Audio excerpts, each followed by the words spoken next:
Hello and good afternoon, everyone. I guess I am visible. Yes, fine. Fair enough. Okay, let's start our class for today. Give me a second. Let me just share my video with you, share my screen with you. Give me a minute.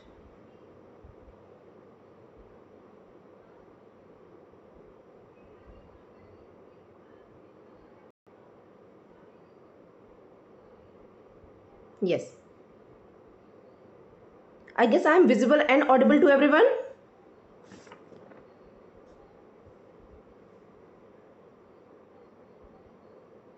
Yes, ma'am. Okay, fine. Now कल की class में ना एक problem ये हुआ था कि idioms हम ज़्यादा कवर नहीं कर पाए थे due to less amount of time. तो मैंने कहा आज की क्लास सबसे पहले हम इडियम्स से शुरू करेंगे। बिफोर दैट कल एक इशू आया है मेरे पास, उसकी वजह से मुझे at last Merriam Webster dictionary को पूरा निकालना पड़ा and I have to search out an explanation for you guys. Problem was that कि when we were dealing with articles, जब हम आर्टिकल्स पढ़ रहे थे कल, तो एक एग्जाम्पल आया था YEAR ईयर का। ठीक है, उसका प्रोनाउंसिएशन ईयर से स्टार्ट हुआ था और मैंने आपसे कहा था कि it will be starting with a an, but actually में इसको जब मैंने डिक्शनरी के थ्रू कन्फ्रंट किया तो बात ये आई कि एक एक्सप्लेनेशन होता है। अगर आपने कभी सुना हो वर्ड, आई गेस मोस्टली नहीं पता होगा, बट स्टिल मैं बताना चाहूँगी कि फोनेटिक्स होता है, इंग्लिश का एक ब्रांच है फोनेटिक्स। उसमें अगर आप कभी देखेंगे ध्यान से तो उसमें ना प्रोनाउंसिएशन हर लेटर का at different situation differently mention किया गया है। तो जो हमारा वर्ड था YEAR, ठीक है, उस वर्ड का जो वहाँ पे वाई के लिए प्रोनाउंसिएशन दिया गया था दैट वाज दिस, ये प्रोनाउंसिएशन था। इसको ज कहेंगे, जिसका प्रोनाउंसिएशन आता है ज। सो दैट्स वाई ये प्रॉपर एक्सप्लेनेशन मैंने ढूंढ के निकाला, तभी मैं आपको बता रही हूँ कि ये जो साउंड है ज का, that is a consonant not because of Y but because of this sound according to the British dictionary. So the article we are going to use is a with it. ठीक है, ये एक कल का issue था जो मैंने आज रिजॉल्व कर दिया है and two is human guys, so keep that in mind and आगे बढ़ते हैं आज के इडियम्स एंड क्लास के साथ। चलिए फाइन, अब हम आज की क्लास के बारे में बात कर लेते हैं। फर्स्ट इडियम है हमारा अ ब्लेसिंग इन डिसगाइज। मैं एक मीनिंग दे रही हूँ आपको और आई विश आप उसमें पार्टिसिपेट करते हुए मुझे एक अच्छा सा सेंटेंस इसके लिए दें। ब्लेसिंग इन डिसगाइज का मीनिंग होता है a good thing that is seem to be bad in first place. That means कोई भी ऐसी चीज़ या कोई भी ऐसी सिचुएशन जो स्टार्टिंग में बहुत बुरी लगे मगर उसका रिजल्ट जो है बाद में जो है वो अच्छा निकल के आए। मीनिंग इसका ये है अ ब्लेसिंग इन डिसगाइज। अब मुझे कोई एक सेंटेंस बना के दीजिए by using this.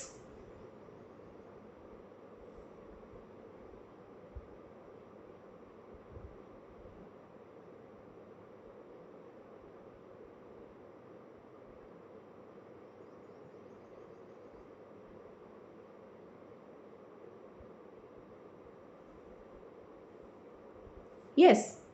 Any sentences?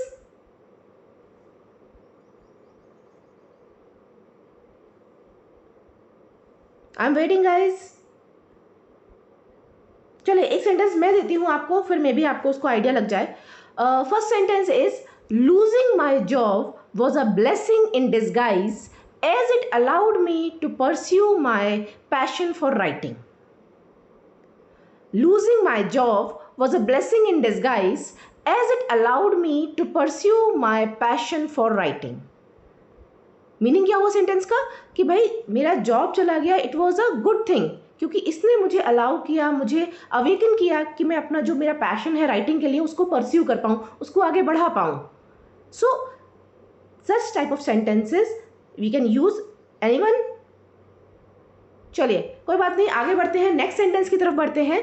A penny for your thoughts. A penny for your thoughts का मीनिंग होता है asking someone what are their thoughts. किसी से ये पूछना कि भाई आपके दिमाग में क्या चल रहा है. समटाइम इट हैपन्स कि हम किसी काम में इतने बिजी होते हैं, इतने ऑक्यूपाइड होते हैं कि हमें आइडिया नहीं होता कि हम कुछ काम कर रहे हैं and we are lost in that work. तो दैट अनदर पर्सन और कोई और आपको डिस्टर्ब कर सकता है और पूछ सकता है आके कि penny for your thoughts, that means what are you thinking, क्या सोच रहे हैं आप, है ना. इसके लिए एक एग्जाम्पल मैं आपको देती हूँ. My colleague in the office asked a penny for your thoughts while I was planning for a new project. My colleague in the office asked a penny for your thoughts while I was planning for a new project. Clear, everyone? Mom, kindly write it down, please. Ma'am, repeat it. Okay, fine. I'm repeating it, and I'm fine. In the last of the class, I will just send you this sentence entirely. Okay, my colleague in the office asked a penny for your thought while I was planning for a new project. Second idiom है हमारा a penny for your thought. उसका example दे रही हूँ आपको. My colleague in the office asked a penny for your thought while I was planning for a new project. Next idiom की बात कर लेते हैं हम. A piece of cake. किसी चीज का बहुत ही सिंपल होना कहलाता है a piece of cake. Something very easy to you. For example, हमारे लिए वॉकिंग बहुत इजी चीज है, जबकि वो एक बच्चे के लिए काफी टफ प्रोसेस है. So that is peace of a cake. ये एग्जाम्पल है. अब आपको एक सेंटेंस में बताती हूँ उसका यूज करना. That football match was a piece of cake for my brother. That football match was a piece of cake for my brother. ये फुटबॉल मैच जो था हुआ था वो मेरे भाई के लिए एक पीस ऑफ अ केक था. बहुत सिंपल था, very easy.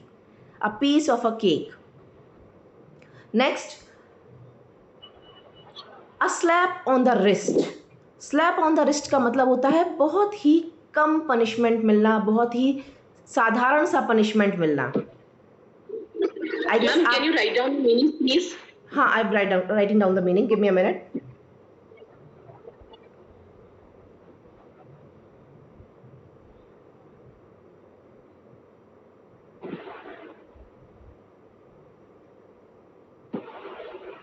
Okay, first one जो हमारा ब्लेसिंग वाला था उसका मीनिंग आप लोगों के सामने लिख रही हूँ. I guess if students are asking for about the meaning.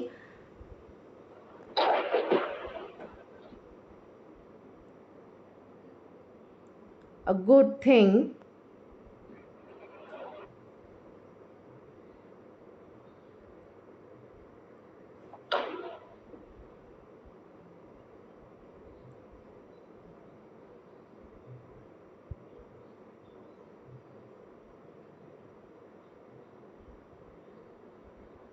ये फर्स्ट जो हमारा अ ब्लेसिंग इन डिस्गाइज है उसका मीनिंग है.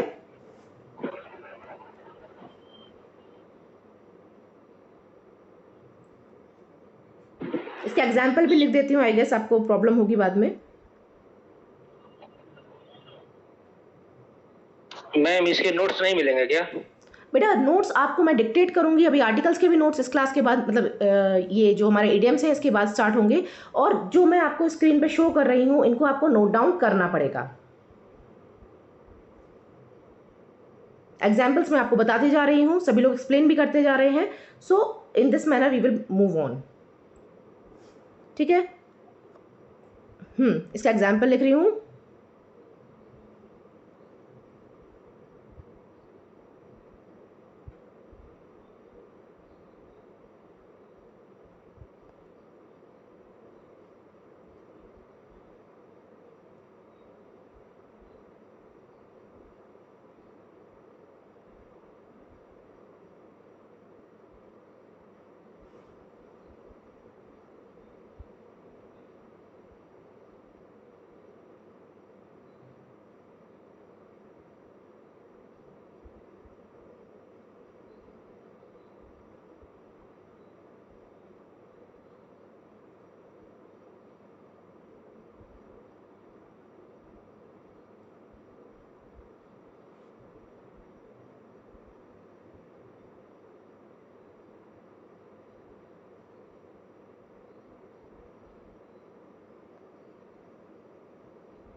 फाइन. फर्स्ट जो हमारा इडियम था, a blessing in disguise, a good thing that seemed bad at first.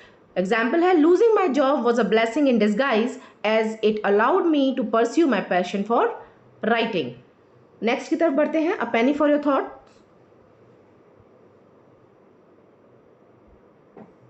इसका मीनिंग है asking what someone is thinking.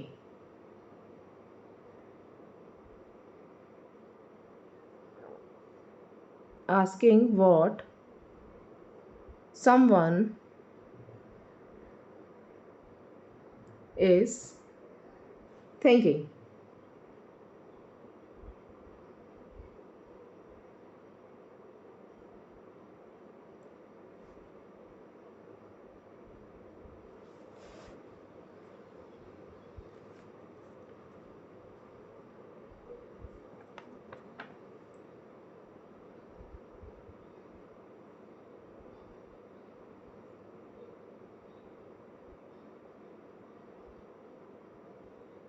My colleague in the office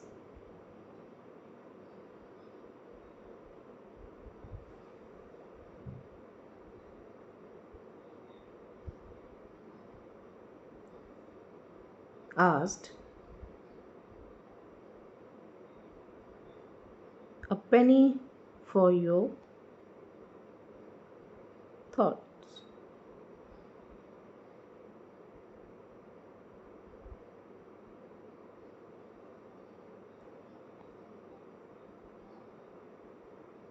Thoughts.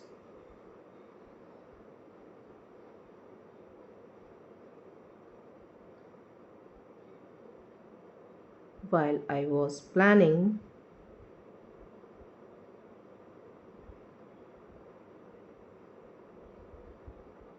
for a new project.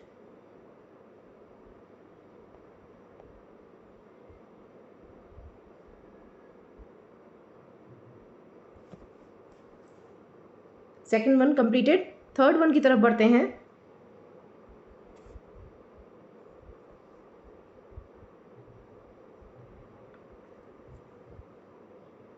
इसका meaning था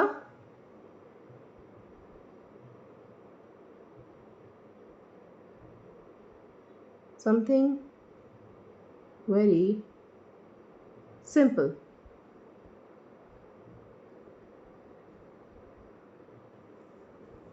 Example,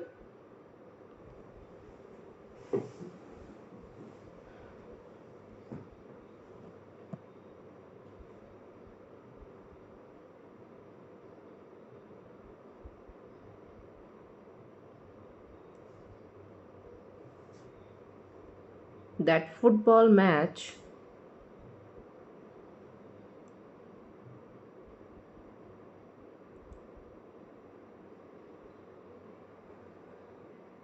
was a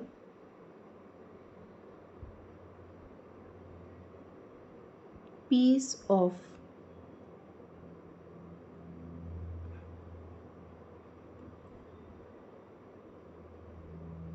a cake for my brother.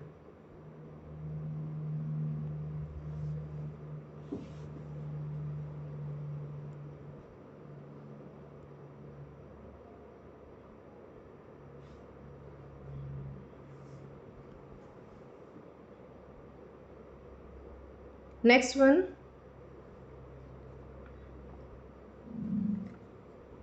a slap on the wrist.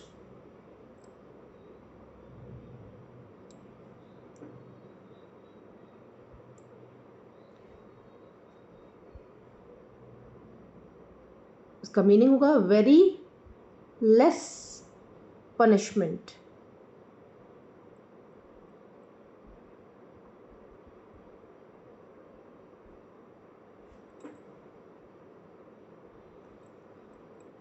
Example इसका होगा,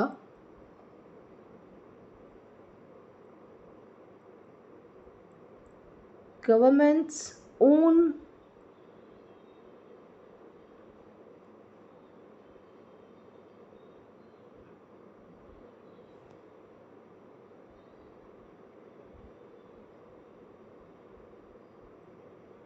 own feeling get just a slap on the wrist.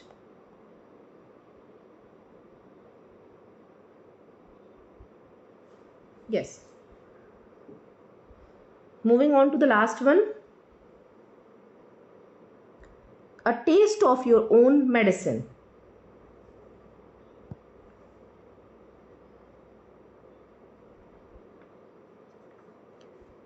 A taste of your own medicine का meaning होगा कि getting the way you treated others, getting the same manner of treatment that you treat others with.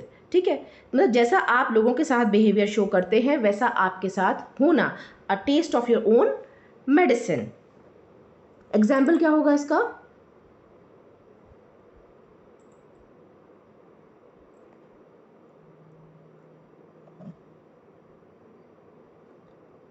Don't be rude to others.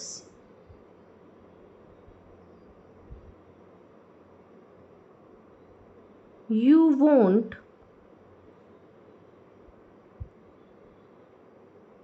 like it when you get a taste of your own medicine.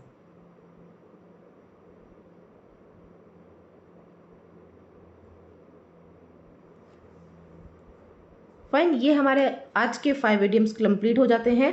A blessing in disguise, a penny for madam इसकी madam meaning भी पढ़ लीजिए ना. Yes yes sure sure, just give me a second.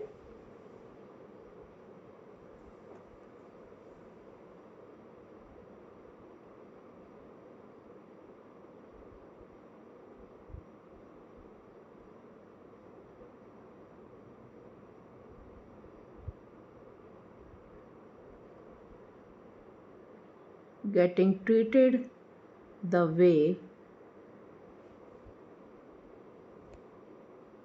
you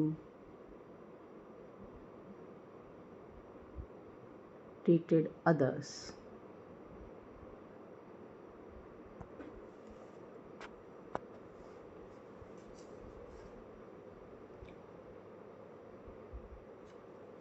मोह किस वाले idiom का repetition मांग रहे हैं? फर्स्ट, सेकंड, थर्ड और पांचों को रिपीट किया जाए फिर से. चलिए एक बार मैं पांचों को वापस से रिपीट कर देती हूँ विद देयर मीनिंग इटसेल्फ. ठीक है. पहला है हमारा अ ब्लेसिंग इन डिस्गाइज, जिसका मीनिंग है एक अच्छी चीज़ होना, मतलब लेकिन उससे पहले उसको बुरा समझना हमें. That means a good thing that seem to be bad at first, है ना. एग्जाम्पल्स आपको मैंने क्लियर कर दिया. Losing my job was a blessing in disguise as it allowed me to pursue my passion for writing.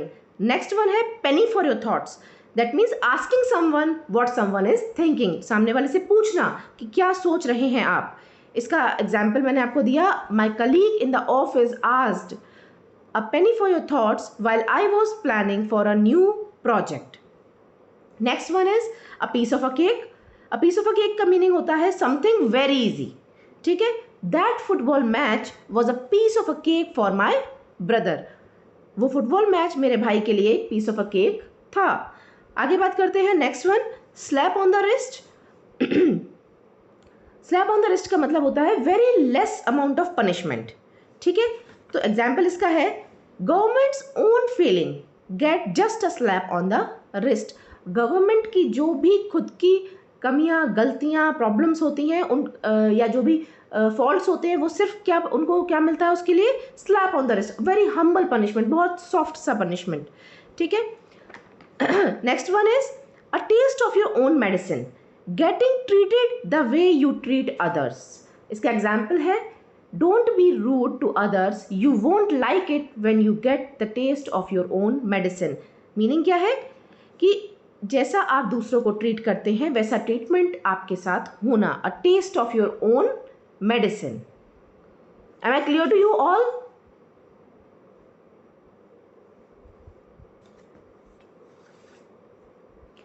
Yes, ma'am. चलिए आगे बढ़ते हैं। अब हम अपने आर्टिकल्स पे वापस आते हैं। कल का जो टॉपिक हमारा चल रहा था वो आज भी चलेगा और कल भी चलेगा, because it's a long topic, we have to cover it. And हाँ, आज मैं आपको नोट्स डिक्टेट कर रही हूँ, so start writing, keep a pen and a copy with yourself. Ma'am ये जो आप आइटम्स हो मैडम ये लिखवा रहे हैं मैडम, एंटोनिम सिनोनिम्स, मैम ये आरजेस से है मैडम और अलग विधि से संबंधित? नो सर, देखिए सिलेबस में कहीं ना कहीं सेम सिमिलैरिटीज़ होती हैं, और वोकैब तो आपको चाहे आप किसी भी जगह के जुडिशियल सर्विसेज को दें, वहाँ पे आपको वोकैब की ज़रूरत पड़ेगी ही पड़ेगी। बट ये मैं फोकस कर रही हूँ कि मोस्टली आपके पर्पस के वर्ड्स हों, और अभी आएंगे, अभी आर्टिकल्स जो हमारा टॉपिक थोड़ा सा हो जाए उसके बाद हम वोकैब पर ही आएंगे, ठीक है। Everyday antonyms, synonyms and vocab, साथ में इडियम्स, एंड सिमिलरली धीरे धीरे और चीज़ें भी बढ़ती जाएंगी एवरीडे। चलिए आर्टिकल्स को स्टार्ट करते हैं। स्टार्ट राइटिंग डाउन एवरीवन, सभी लोग लिखना स्टार्ट कर दीजिए। आर्टिकल्स का एक पर्टिकुलर सिंपल सा डेफिनेशन लिख लीजिए। आर्टिकल्स जो होते हैं, an article according to the Merriam Webster dictionary is defined as any of small set of words such as a and the used with nouns to limit और give definiteness to the application. Application के ऊपर depend करता है। Maryam Webster की dictionary के हिसाब से क्या कहा गया है, आर्टिकल्स को स्मॉल सेट ऑफ वर्ड्स, छोटे छोटे सेट ऑफ वर्ड्स है ए एंड द, जो कि नाउन को लिमिट या डेफिनेटनेस और उसकी एप्लीकेशन के अनुसार डिपेंड करवाते हैं कि उसको कितनी लिमिट देनी है, कितनी डेफिनेटनेस मिलती है, वो आर्टिकल्स कराते हैं।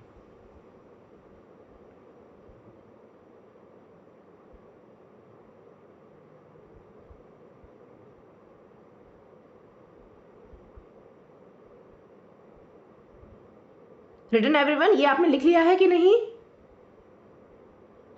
No ma'am. Okay, I am giving you 2 minutes, write it down, then we will move forward, फिर हम आगे बढ़ेंगे। और अगर किसी को ऐसा लग रहा है कि साइज थोड़ा छोटा है तो लेट मी नो, फिर मैं उसको जूम इन कर दूंगी।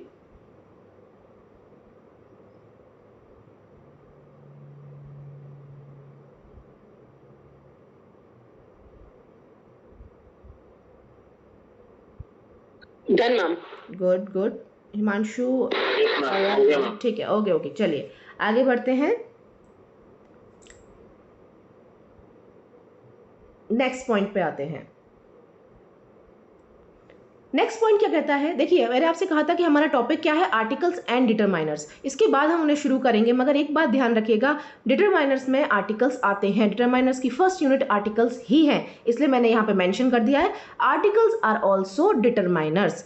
डिटरमाइनर्स क्या होते हैं वो मैं हम नेक्स्ट टॉपिक पर डिस्कस भी करेंगे, बट एक छोटी सी बात समझिए, जो डिटरमाइन करते हैं, जो चीज़ों के बारे में बताते हैं कि वो कैसी है, क्या है, कहाँ पे है, दे आर डिटरमाइन करना, ठीक है। चलिए आर्टिकल्स आर ऑल्सो डिटरमाइनर्स। अब हमने बात की है, नेक्स्ट आते हैं हमारे दो टाइप के आर्टिकल, जो कि जैसे हमने कल डिस्कस किए थे, इनडेफिनेट एंड डेफिनेट। लिख लीजिए quickly, indefinite and definite. Indefinite के नीचे लिखिए हमारे favourite a an, and definite के नीचे लिखिए द।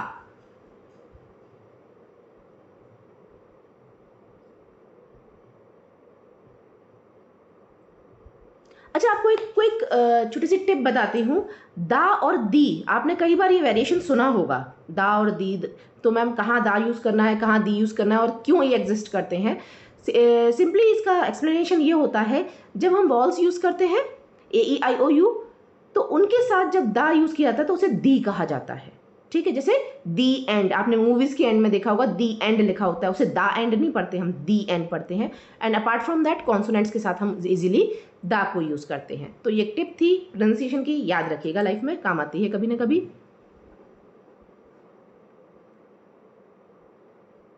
नेक्स्ट है एग्जाम्पल, इसके एग्जाम्पल मेंशन कर लीजिएगा। This is a chair, Sita sang a song, this is an umbrella.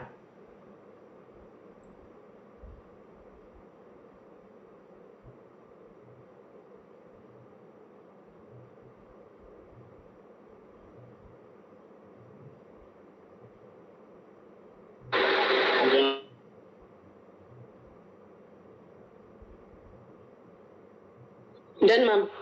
Okay done. चलिए आगे बढ़े, फिर हम नेक्स्ट स्लाइड की तरफ बढ़ते हैं। यूजेस ऑफ ए एंड, ये सारे यूजेस के साथ साथ रूल्स भी हैं, तो आप यहाँ पे इनको रूल नंबर 1 करके लिखिएगा। ये है हमारा रूल नंबर 1। ठीक है, क्या है रूल नंबर 1? हेडिंग डाल दीजिएगा यूजेस ऑफ ए एन, ठीक है, और साथ में लिखिएगा नीचे rule number 1, it is use before indefinite singular noun. ऐसी नाउन जो सिंगुलर है, दैट मीन्स एक है, ठीक है, एक से ज़्यादा नहीं है, और इनडेफिनेट है, दैट मीन्स उसको कहीं ना कहीं हम लिमिट नहीं कर पा रहे हैं। For example, I have a purse, I have a purse, John is a boy. ये कुछ ऐसी चीज़ें हैं जिनको हम इनडेफिनेट कैटेगरीज में डालते हैं। Next, John is an honest man, ये हमारा पहला रूल है। इनडेफिनेट सिंगुलर नाउन्स के साथ जो है हमारा ए और एन को हम यूज करते हैं according to the vowel and consonant का जो कॉन्सेप्ट हमने कल क्लियर किया था उसके बेसिस पर।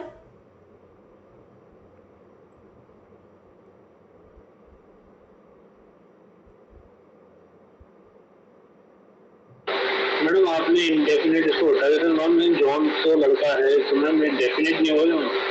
नहीं, जॉन लड़का डेफिनेट नहीं है, मैं यहाँ पे बॉयनेस की बात कर रही हूँ। देखिए, ए एन जो है वो फॉलो करते हैं नाउन को कहीं ना कहीं, ठीक है। अगर हमारी नाउन यहाँ पे बॉय है, पर्स है, मैन है, तो इसको हम इंडेफिनेट ही कहेंगे, डेफिनेट तो नहीं होगा ये, क्योंकि कोई क्वांटिटी थोड़ी ना है ये। जब हम दा का यूज़ करते हैं तब हम उसे डेफिनेट कर देते हैं। अगर सपोज कीजिए हम किसी स्पेशल पर्सनालिटी के बारे में बात करें, फिर मैं उससे कहूँ कि John is the name of that personality, तो दा लग रहा है, वहाँ पे हमने डेफिनेट कर दिया कि हम उसी पर्सनालिटी के बारे में बात कर रहे हैं। सो ओवर हियर, यहाँ पे इनकी बात नहीं हो रही है, ये नहीं हो रही है, यहाँ इसकी बात हो रही है, purse, boy and man. Singular noun है ये, और इसके साथ ही हम उन्हें लिमिट दे रहे हैं ए और एन की।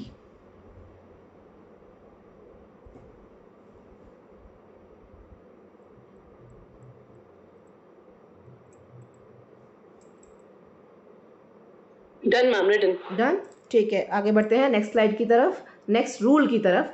ठीक है, नेक्स्ट रूल है हमारा rule number 2। When the word starts with a consonant sound, the article a is used. Very simple, जो हमने कल पढ़ा था, समझा था कि कॉन्सोनेंट से अगर स्टार्ट होगा वर्ड तो हम उसके साथ ए को यूज करेंगे। सेकेंड के बाद थर्ड रूल लिखिए, when the word start with a vowel a, e, i, o, u sound, the article is used and n is used. Consonant का साउंड तो a एंड वाउल का साउंड तो n।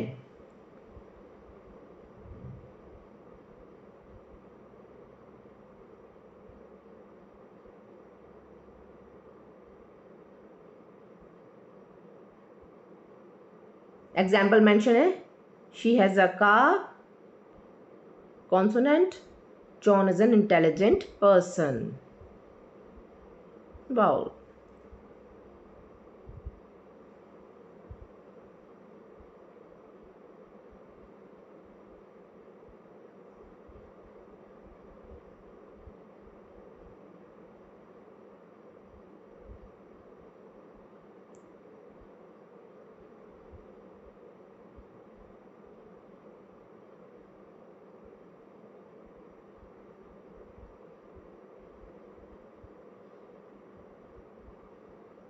Done everyone? Yes ma'am, done. चलिए आगे बढ़ते हैं।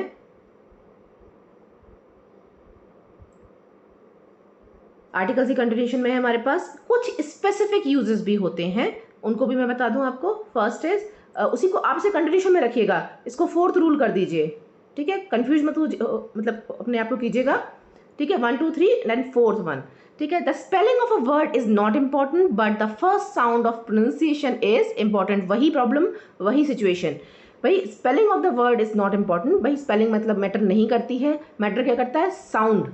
Sound of the first pronunciation, जो पहला साउंड आएगा वो मैटर करेगा। Example, few words starts with a wall but do not have a vowel sound in them. जैसे वन, वन जो हमारा एग्जाम्पल है, अ 1 रुपी नोट, अ लगा है जबकि ये तो वाउल है, ओ है।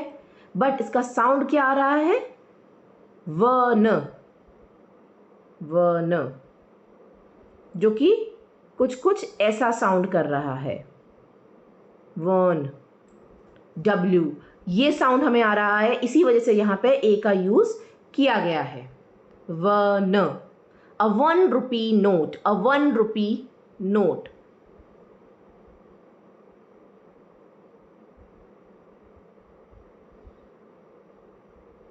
Same goes with university because the sound over here is U. That says U. U. कल प्रोनाउंसिएशन के लिए मुझे बहुत देर तक मरियम वेबस्टर को खाना पड़ा पूरी तरीके से, मैंने उसे पढ़ा अच्छी तरीके से, तो काफ़ी सारी चीज़ें नई भी क्लियर हुई मुझे, बट आपके लिए उतना ही काफ़ी, अभी इतना ही देखिए, अ यूनिवर्सिटी। कुछ ऐसे वर्ड्स होंगे जो वॉल से स्टार्ट हो रहे होंगे बट उनमें वॉल साउंड नहीं होगा, so that's why I am mentioning you 2 examples over here. Done? Yes. चलिए आगे बढ़ते हैं। Few words start with a consonant but have a vowel sound, same है, फिफ्थ रूल कर दीजिए इसको, नो इश्यूज। फिफ्थ रूल है ये, few words start with consonant but have vowel sound. Example, an R, an heir. R का मतलब तो आपको पता ही होगा, हम टाइम की बात कर रहे हैं। यहाँ पे एच है जो कि कॉन्सोनेंट है, बट हमारे पास साउंड किसका आ रहा है, ओ यू आर का, an R, so it will be an, क्योंकि यहाँ का वाउल का साउंड आ रहा है हमारे पास। एन एयर, एयर का मतलब समझ लीजिए, एयर का मतलब होता है उत्तराधिकारी, ठीक है, किसी का सक्सेसर, उसके बाद उसकी पदवी लेने वाला, an heir, an heir to the kingdom, ठीक है, इस तरीके से इसको समझिए। सेम इसका भी जो प्रोनाउंसिएशन है वो कॉन्सोनेंट होने के बाद भी किसका आ रहा है, एयर का, ऐसा प्रोनाउंसिएशन आ रहा है, एयर, एन एयर, तो इसीलिए यहाँ पे हमने वॉल साउंड की वजह से यहाँ पे एन का यूज किया है।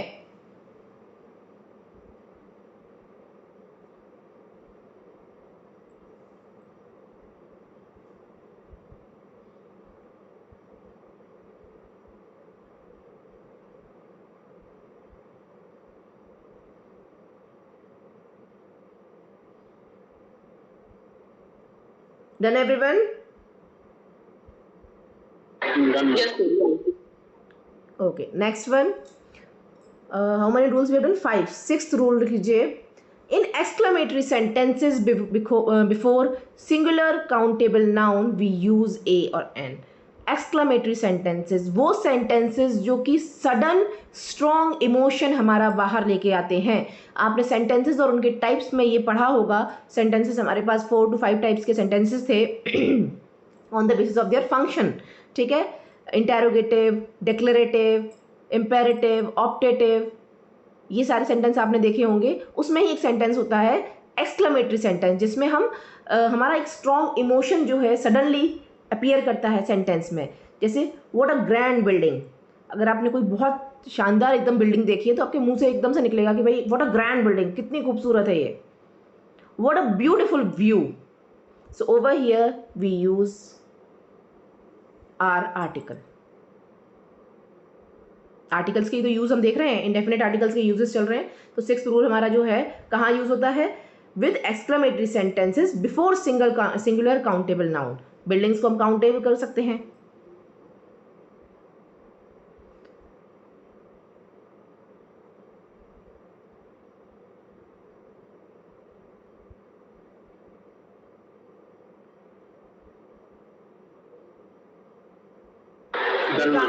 Just a second, let me just make a little correction over here.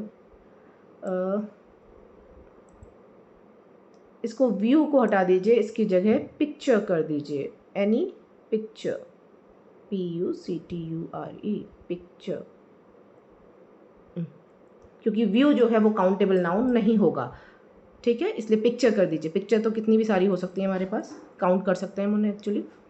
चलिए इसको करेक्शन को कर लीजिए and then we will move forward. What a beautiful picture.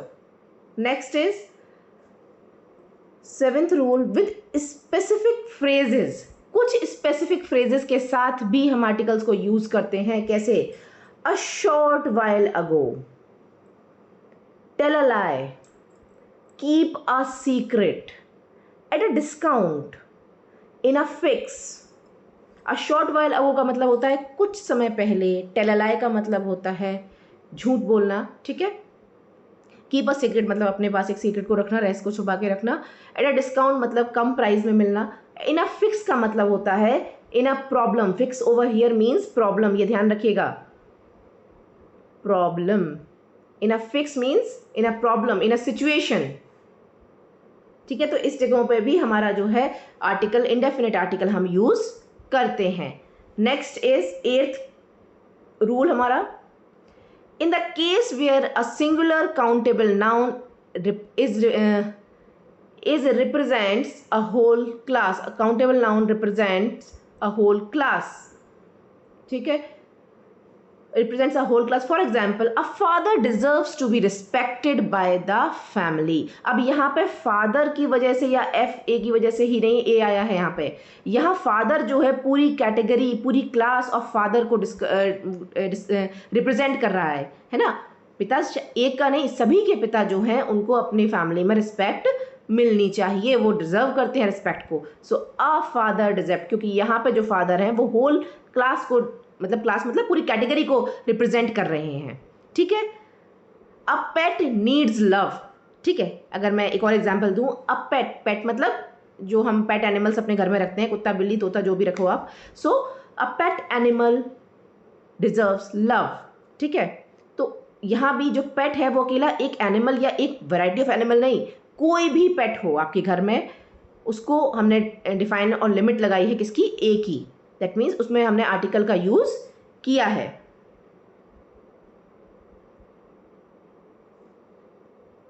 Rule number 7 and 8 clear?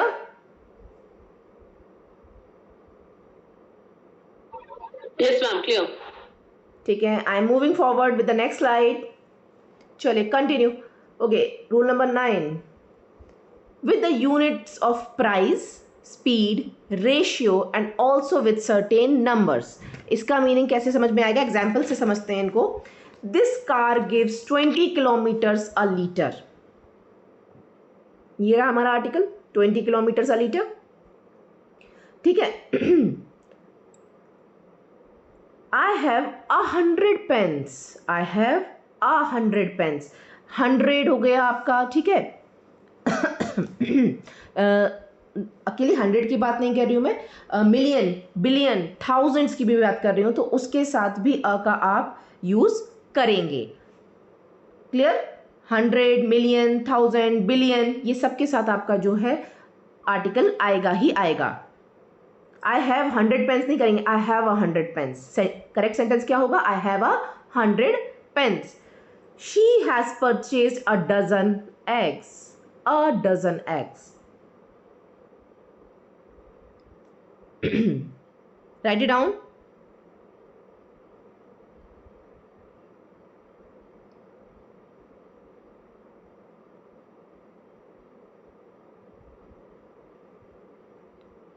एक और एग्जाम्पल जब तक आप लिख रहे हैं सुन लीजिए.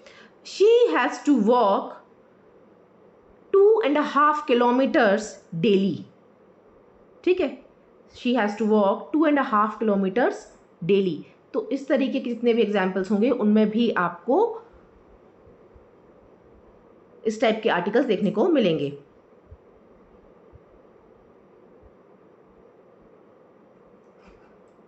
रेशियो का कोई दीजिए ना एग्जांपल. ओके. आपको रेशियो का एग्जाम्पल चाहिए है मैथमेटिकली. फाइन. एग्जाम्पल देखिए, रेशियो का एग्जाम्पल इस तरीके से मतलब मैथमेटिकली इंटरप्रेट करना पड़ेगा मुझे. एक मिनट दीजिए.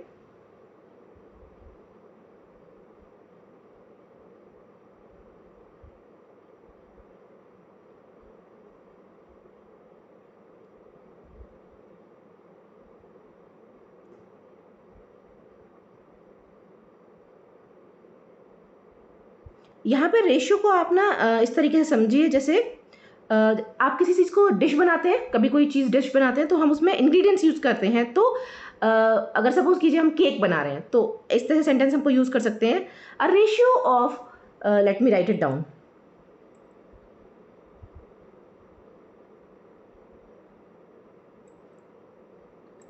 One is to two ratio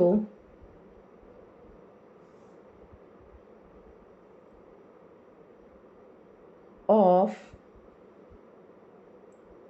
FLOUR flour, इसको ध्यान रखिएगा, फ्लावर टू मिल्क, क्योंकि कुछ लोग फ्लोर बोल देते हैं इसे, जो कि गलत है, flour to milk,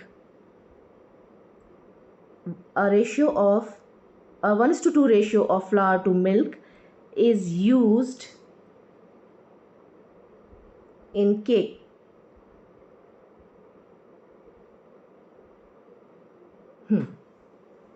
So this is your example for ratio. A ratio 1:2 of flour to milk is used in cake.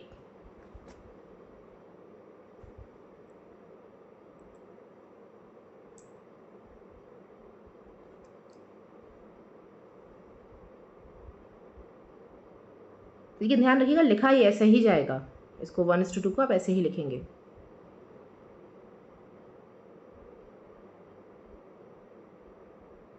Done everyone? Yes, ma'am. Okay. चलिए आगे वाली स्लाइड की तरफ मूव ऑन करते हैं, because I have to start vocab also and we have, चलो 2 slides बचे हैं, let's finish them then we will move on to vocab. How many we have done? 10, 11, sorry 9 हो गए. 10th रूल आपका, when we use verb as a noun. ठीक है, जब हम वर्ब को नाउन की तरह यूज करते हैं, वर्ब सभी को क्लियर होगा, नहीं है तो बता देती हूँ, क्रिया, जो एक्शन जो हम वर्क करते हैं, that is verb. So example क्या होगा इसका? He has gone for a ride. Over ride, ride का मतलब क्या होता है? जो बाइक राइडिंग करते होंगे, स्कूटी राइडिंग करती होंगी, सबको पता होगा राइडिंग का मीनिंग. ठीक है, so he has gone for a ride. Over ride here is a noun, that's why we are using an article with it. हम इसके साथ इसीलिए आर्टिकल का यूज कर रहे हैं क्योंकि यहाँ पे वर्ब को हमने नाउन की तरह प्रोजेक्ट किया है, दिखाया है. Last Sunday I had a long talk with him. Last Sunday को मैंने उससे बहुत देर तक बात की. तो यहाँ पे जो बात है, टॉक जो है वो ऑलरेडी एक वर्ब है, but over here it is representing a noun.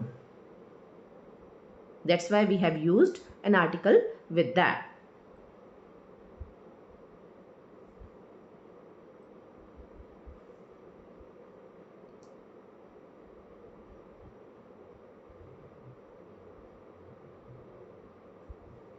Next one, okay, 11th rule हमारा आ गया है. In case where an adjective is followed by countable nouns.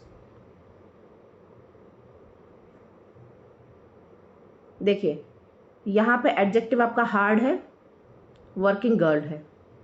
ठीक है,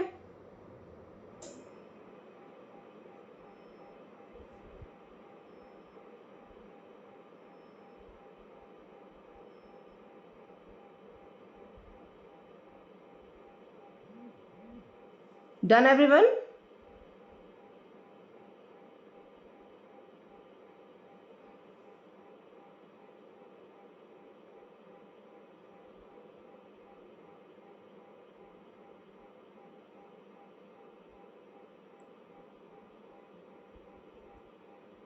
चलिए आगे बढ़ते हैं, वोकैब के पास जाते हैं. आज के हमारे वोकैब्स को देख लेते हैं.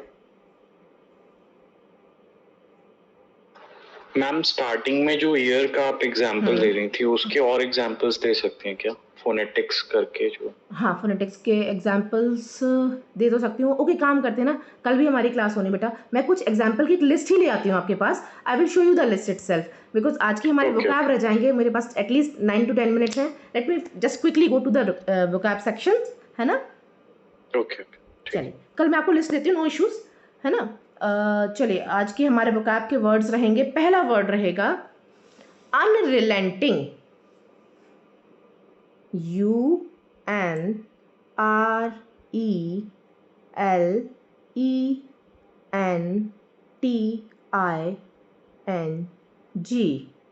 अनरिलेंटिंग। ठीक है, अनरिलेंटिंग जो वर्ड है इसका मीनिंग है निरंतर, कॉन्टिन्यूअस। एक तो मैंने आपको सिनोनिम दे दिया, मुझे इसके जल्दी से सिनोनिम दीजिए और अनरिलेंटिंग का। कंसिस्टेंटली। ठीक है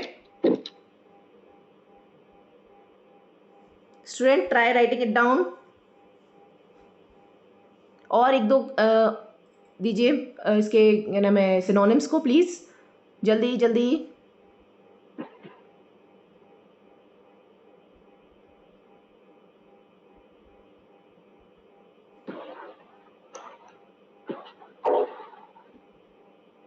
कॉन्स्टेंटली हो गया है, कॉन्टिन्यूअस हो गया है, कॉन्टिन्यूअल भी एक। Tireless. Sorry, tireless. Tireless.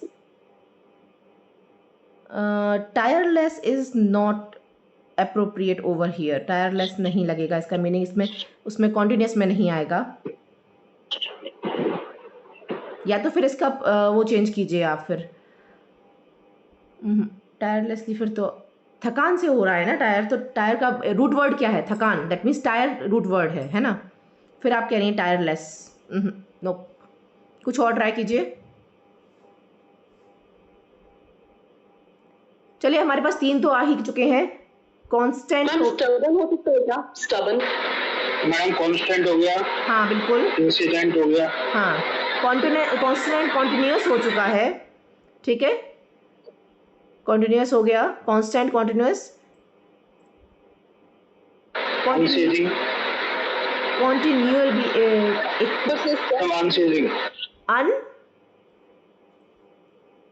Unceasing madam, CEASING। Unceasing. हाँ परसिस्टेंटली। हाँ, persistently, very apt, very apt. Madam uninterrupted भी हो जाएगा। Uninterrupted, uninterrupted.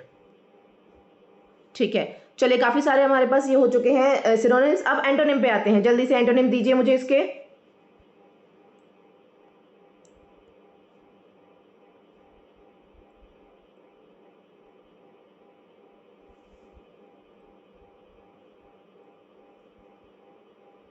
Antonyms of unrelenting. एक एंटोनिम मैं आपको देती हूं, इंटरमिटेंट। इसके अलावा बताइए मुझे।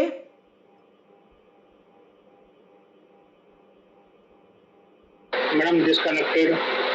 यस बिल्कुल, जब हम अगर कनेक्टेड, डिसकॉन्टिन्यूअस कर दीजिए, डिसकनेक्टेड मत कीजिए उसे। नो, नॉन कंटिन्यूअस होगा। इंटरमिटेंट से रिलेटेड कोई आप एग्जांपल ला सकते हैं क्या? जरा देखिए, एक बार सोचिए अनरिलेंटिंग का।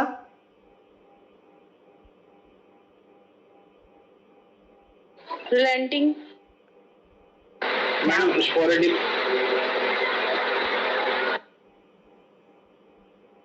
देखिए, रिलेंटिंग जो आपने वर्ड बोला उसका एक मीनिंग होता है सॉफ्ट होना। हमारे पास अनरिलेंटिंग में यहाँ मीनिंग आ रहा है निरंतर, एडजेक्टिव के रूप में आ रहा है, ये एक विशेषण बन के आ रहा है हमारे लिए।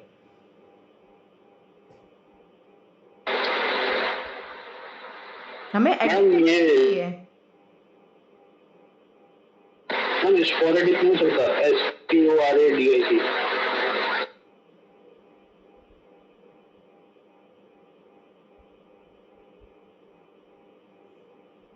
Am I audible everyone? मुझे आवाज़ क्यों नहीं आ रही है किसी की भी?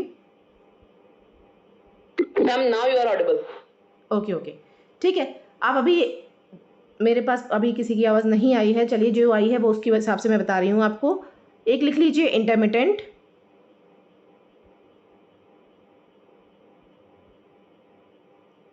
ठीक है, एक सेंटेंस में इसको यूज़ करके देखिए सभी लोग, अनरिलेंटिंग को सेंटेंस में। एग्जाम्पल मैं आपको सुना रही हूँ, लिख ही देती हूँ वैसे मेरे ख्याल से। Her unrelenting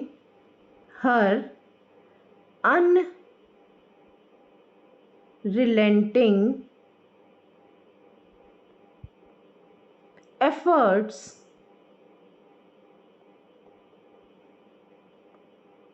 led to her victory.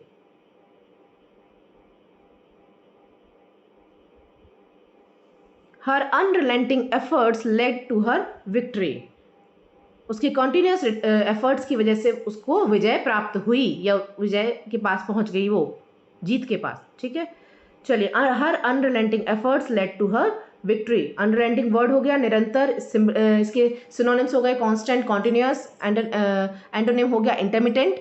ठीक है, हमने एग्जाम्पल में भी इसका यूज देख लिया है। Moving on to the next word for today. Next word antonym इसका एक ब्रोकन। ब्रोकन, हाँ, कॉन्टिन्यूस का ब्रोकन से हो जाएगा, बिल्कुल सही। चेंजेबल, हाँ, बिल्कुल सही। अब अच्छे आ रहे हैं, जब मेरा टॉपिक हो गया तब अच्छे आ रहे हो, थैंक यू वेरी मच। आगे बढ़ते हैं, चलिए आगे बढ़ते हैं। Next word is temerity. Temerity का मतलब होता है, मीनिंग आएगा, इसका एक ही सिनोनिम भी बन जाएगा। जो मीनिंग है ना वो कहीं ना कहीं सिनोनिम का भी रोल प्ले करता है। ऑडेसिटी, हिंदी में से कहते हैं धृष्टता, धृष्टता, बोल्डनेस जिसे कहते हैं, और सिंपल भाषा में टिमिरिटी को बोल्डनेस कहेंगे। अब इसके सिनोनिम्स दो तो मैंने ही दे दिए, काफ़ी, एक आध आप भी बता दीजिए जल्दी से। टिमिरिटी,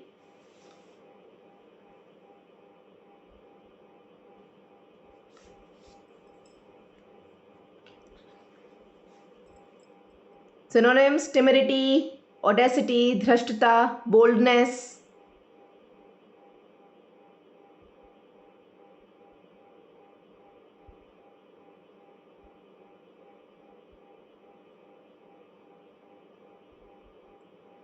चलिए आप सोचिए, तब तक मैं आपको इसका एक एग्जाम्पल देती हूँ, इसका यूज एक सेंटेंस में बताती हूँ। Madam rashness, madam rashness.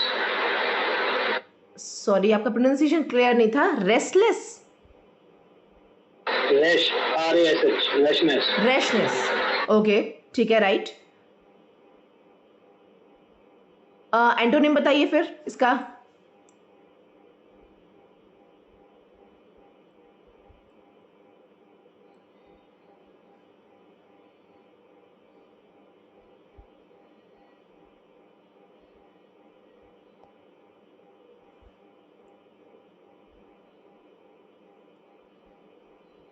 Madam fear.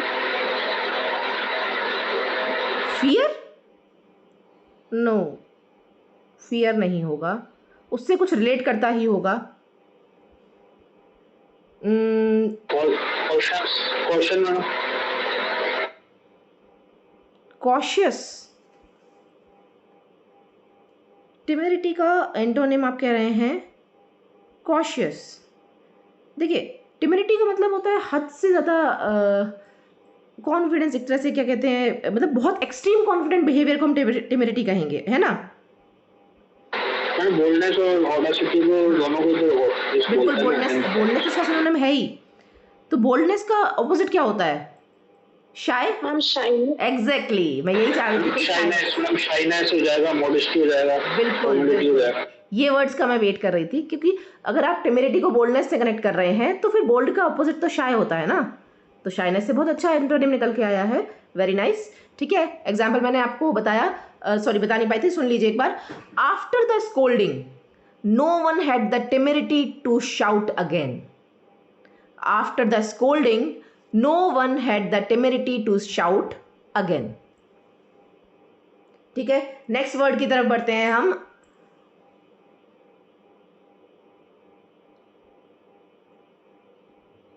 Setback.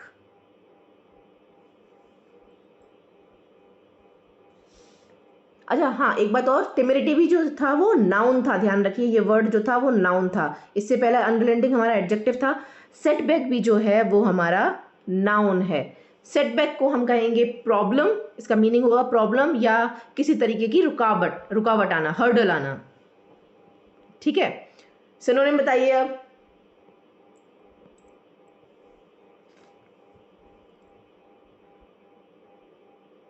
Delay, delay. ठीक है, और anyone else? Don't you think अगर मैं प्रॉब्लम बोल रही हूं तो डिफिकल्टी भी इसका एक सेटबैक हो सकता है? अगर प्रॉब्लम है तो difficulty, sorry, obstacle, yes absolutely right. Obstacle, problem, difficulty, issue. Ma'am reverse भी हो सकता है, रिवर्सल या रिवर्स. यूनिवर्सल नहीं, मैडम रिवर्स रिवर्स रिवर्स या रिवर्सल. हाँ रिवर्स, सेटबैक. रिवर्स मतलब पीछे जाना, ठीक है. और सेटबैक का एक मतलब निकल के आता है रुकावट. दैट मीन्स रुक जाना, और पीछे जाने में बेटा थोड़ा सा अंतर है. Try something else. ठीक है. डिफिकल्टी हो गया, प्रॉब्लम हो गया, ऑब्स्टिकल हो गया, हर्डल हो गया, और साथ में एक और इशू. इशू भी आप कह सकते हैं कि प्रॉब्लम है तो इशू भी होगा, डिफिकल्टी भी होगी. डिक्लाइन मैडम, डिक्लाइन भी हो सकता है. डिक्लाइन मतलब गिरावट, नीचे की तरफ आना. Ma'am slow down. Okay, slow down in what sense? Like बहुत जल्दी आगे बढ़ रहे हैं या बहुत तेज आवाज आ रही है?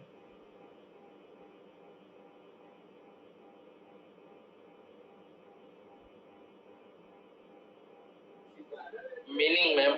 Okay, okay. So sorry, I thought you asked me to slow down. Okay, slow down, धीरे हो जाना.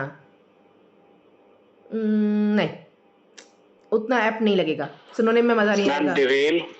हाँ, वी कैन गो विथ डिवेल. डिवेल, अगर इसको आप इसको सेंटेंस में यूज़ करके बताइए मुझे, जिसने भी ये यूज़ किया है. Ma'am I thought Daryl. Okay, Daryl बोल रहे हैं आप. डिरेल मतलब ट्रैक से हट जाना. नहीं जैसे स्लो डाउन हो जाना सब. No no no no. Obstruction. हाँ, ऑब्स्ट्रक्शन इज परफेक्ट, बिल्कुल सही है. ऑब्स्ट्रक्शन, ऑब्स्टिकल, बहुत अच्छे अच्छे बताए हैं आप लोगों ने.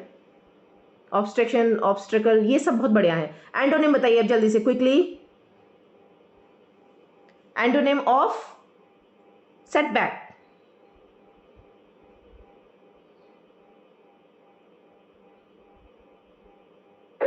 प्रॉब्लम का solution. Yes, good. Solution. Any other? Breakthrough. Break.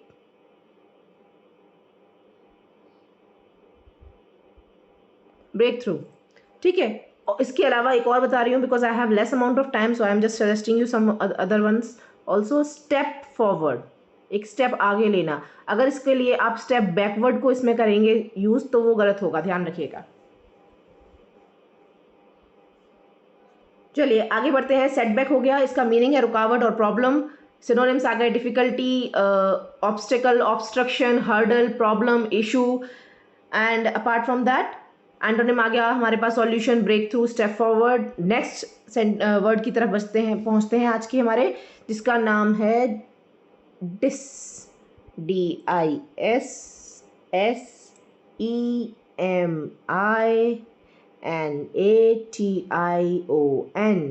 Dissemination. Dissemination का मतलब होता है प्रसार करना, फैलाना किसी चीज को, एक्सपेंशन करना, स्प्रेड आउट करना. ठीक है, अब मुझे जल्दी से इसका सिनोनिम दीजिए. क्या दो तो मैंने ही बता दिया आपको.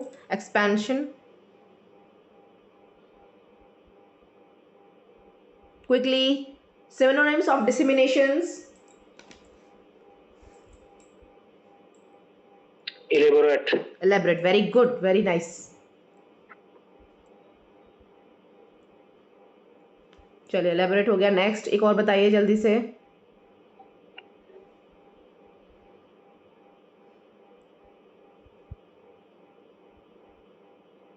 Exaggerate. बढ़ा चढ़ा के बोलना, एग्जेजरेट करना, बढ़ा चढ़ा के बोलना, प्रसार के लिए नहीं होगा. दैट मीन्स स्प्रेड करने के लिए नहीं होगा. आप उसकी जगह आप ना ये वर्ड यूज कर सकते हैं, डिस्ट्रीब्यूट करना. डिस्ट्रीब्यूशन आप यूज कर सकते हो. डिसेमिनेशन, डिस्ट्रीब्यूशन, क्योंकि फैलाना, बढ़ाना, आगे को प्रसार करना. ठीक है, डिस्ट्रीब्यूट कर देना, आगे बढ़ा देना. Any other? Share.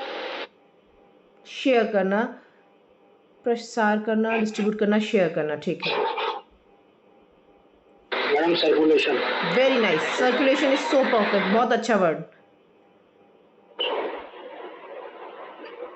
Circulation is quite apt, मतलब अगर डिसेमिनेशन को कनेक्ट करें तो इससे बहुत अच्छा कनेक्ट होगा।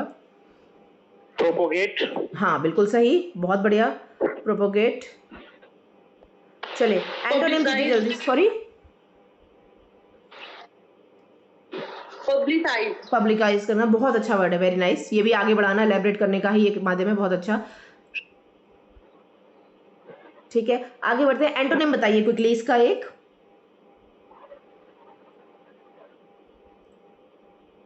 अब कोई चीज फैल रही है, प्रसार हो रहा है नॉन उसका। Communication.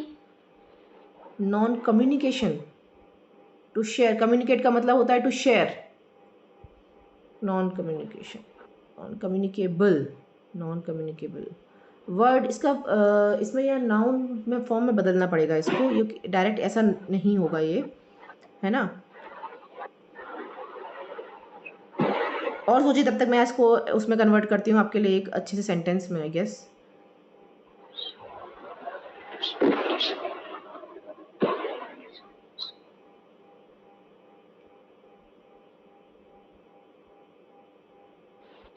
Secret might be there और नॉट। सीक्रेट कर देना, हाँ सीक्रेसी, डिसेमिनेशन का सीक्रेसी हो जाएगा।